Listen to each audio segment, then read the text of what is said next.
বন্ধুরা, এসে গেছি ইতিহাস বিদ্যার্থী টিউটোরিয়াল চ্যানেলে। আজ আমি ইউরোপের সামন্ততন্ত্রের বৈশিষ্ট্য নিয়ে আলোচনা করব। তাহলে আলোচনা শুরু করি।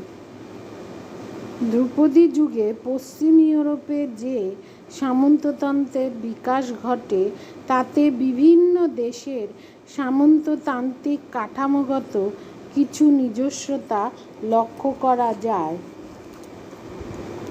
কিন্তু তা সত্ত্বেও বিভিন্ন দেশে সামন্ততন্ত্রের কিছু সাধারণ বৈশিষ্ট্য ছিল। সেগুলো কি? ১. স্থানীয় ভূস্বামীদের প্রাধান্য। সামন্ততান্ত্রিক ব্যবস্থায় দেশের সর্বত্র ক্ষুদ্র ক্ষুদ্র অসংখ্য স্থানীয় সামন্ত প্রভু বা ভূস্বামীদের আধিপত্য সুপ্রতিষ্ঠিত হতো। আঞ্চলিক এই সামন্ত প্রভুরা নিজেদের স্থানীয় এলাকায় চূড়ান্ত ক্ষমতার অধিকারী ছিল। আঞ্চলিক সামন্ত প্রভুরা কেন্দ্রীয় শাসক অর্থাৎ রাজাকে যুদ্ধের সময় সেনা সরবরাহ করে সাহায্য করতেন। ফলে দেশের কেন্দ্রীয় শক্তি কখনোই যথেষ্ট শক্তিশালী হতে পারত না। কেন্দ্রীয় শক্তিকে বিভিন্ন বিষয়ে আঞ্চলিক সামন্ত প্রভুর উপর নির্ভর করতে হতো। ২. শোষিত কৃষক ও ভূমিদাস।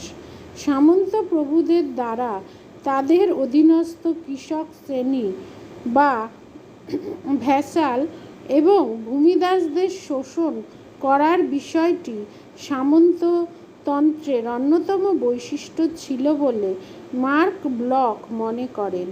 কৃষকেরা নির্দিষ্ট শর্ত সাপেক্ষ তাদের ঊর্ধ্বতন প্রভুর কাছ থেকে কৃষিজমি লাভ করত এবং এর বিনিময়ে কৃষকের উদ্বৃত্ত উৎপাদন প্রভু ভোগ করত। কৃষকদের কাছ থেকে বিভিন্ন ধরনের কর ও বেগার শ্রম শোষণ করে প্রভু তাদের নিঃস্ব করে দিত। ভূমিদাসদের উপর শোষণের মাত্রা ছিল সবচেয়ে বেশি। নিঃস্ব ভূমিদাসরা প্রভুর জমিতে কাজ করে কায়ক্লেশে দিন কাটাত। সর্বোপরি তাদের উপর বিভিন্ন ধরনের সামন্ততান্ত্রিক করের বোঝা চেপে বসেছিল। ৩. জমির গুরুত্ব। সামন্ত প্রথায় অর্থনৈতিক, সামাজিক ও রাজনৈতিক ক্ষেত্রে একটি গুরুত্বপূর্ণ বিষয় ছিল জমি। অধীনস্থ জমির পরিমাণের দ্বারা কোনো সামন্ত প্রভুর আভিজাত্য ও মর্যাদা বিচার করা হতো। যে প্রভুর যত বেশি জমি থাকত সেই প্রভুর তত বেশি ভ্যাসাল ও ভূমিদাস নিয়োগ করতে পারত এবং ঊর্ধ্বতন লর্ডকে তত বেশি রসদ যোগান দিতে পারত। নরমান সামরিক যোদ্ধারা তাদের প্রভু বা লর্ডদের দান করা ঘোড়া, অলংকার ও অস্ত্রশস্ত্রের পরিবর্তে প্রভুর কাছে জমি প্রার্থনা করেছিল। এ থেকে সামন্ত ব্যবস্থায় জমির গুরুত্বের বিষয়টি কল্পনা করা যায়। পরেরটা ম্যানর ব্যবস্থা। কার্ল মার্কস সামন্ততন্ত্রের গুরুত্বপূর্ণ বৈশিষ্ট্য হিসাবে ম্যানর ব্যবস্থার কথা উল্লেখ করেছেন। সামন্ত প্রভুর অধীনস্থ কৃষিভিত্তিক গ্রামগুলি ছিল সামন্ততান্ত্রিক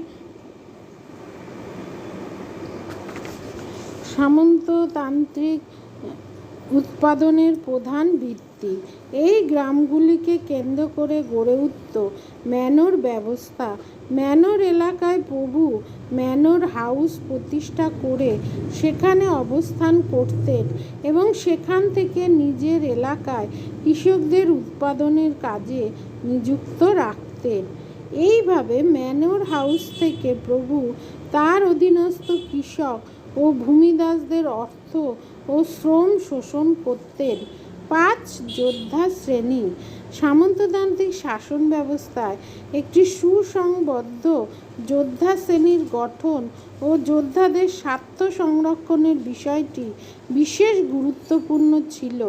সামন্ততন্ত্রে বীর যোদ্ধাদের বলা হতো নাইট। সামন্ত ব্যবস্থায় স্থানীয় ভূস্বামীরা সামরিক নেতায় পরিণত হতো এবং তাদের নেতৃত্বে সমাজে সশস্ত্র কৃষক শ্রেণীর উত্থান ঘটে। বৈদেশিক আক্রমণ প্রতিহত করা ছাড়াও অভ্যন্তরীণ সংকটের মোকাবিলা করাও এই যোদ্ধা শ্রেণীর গুরুত্বপূর্ণ কাজ হয়ে দাঁড়ায়। সামন্ততান্ত্রিক যুগে স্থানীয় ভূস্বামীদের কাছ থেকে সামরিক সহায়তা গ্রহণ করেই রাজা বা সম্রাট অভিজাত বিরোধী বিক্ষোভ দমন করতেন। 6 বেগার প্রথা।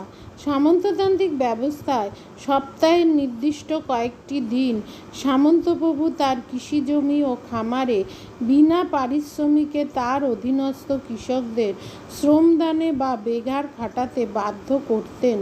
দুর্যোগের সময় কৃষককে তার নিজের জমির ফসল রক্ষা করার পরিবর্তে প্রভুর জমির ফসল রক্ষা করতে বাধ্যতামূলকভাবে বেগার শ্রম দিতে হতো। 7 অনুন্নত ব্যবস্থা। সামন্ততান্ত্রিক উৎপাদন ব্যবস্থায় কৃষি প্রযুক্তি, শ্রমবিভাজন নীতি প্রভৃতি সবই নিম্নমানের ছিল বলে ঐতিহাসিক মরিস ডব উল্লেখ করেছেন। তার মতে এই অনুন্নত ব্যবস্থার কারণে কৃষিজমির আয়তন ও কৃষকের বিপুল সংখ্যার অনুপাতে কৃষি উৎপাদন যথেষ্ট কম হতো। অবশ্য এই স্বল্প উৎপাদনই তৎকালীন মানুষের চাহিদা পূরণে সক্ষম ছিল, কেননা সামন্ততান্ত্রিক ব্যবস্থায় উৎপাদন হতো প্রধানত গ্রামীণ সমাজের ভোগের প্রয়োজনে। সবশেষে বলা যায় যে বিভিন্ন দেশে সামন্ততান্ত্রিক ব্যবস্থায় বিভিন্ন বৈশিষ্ট্য লক্ষ্য করা গেলেও মোটামুটি একই ধরনের এই যে বৈশিষ্ট্যগুলি বলা হলো তা একই ধরনের ছিল। আজ আসি, দেখা হচ্ছে পরবর্তী ভিডিওতে। চ্যানেলটা অবশ্যই সাবস্ক্রাইব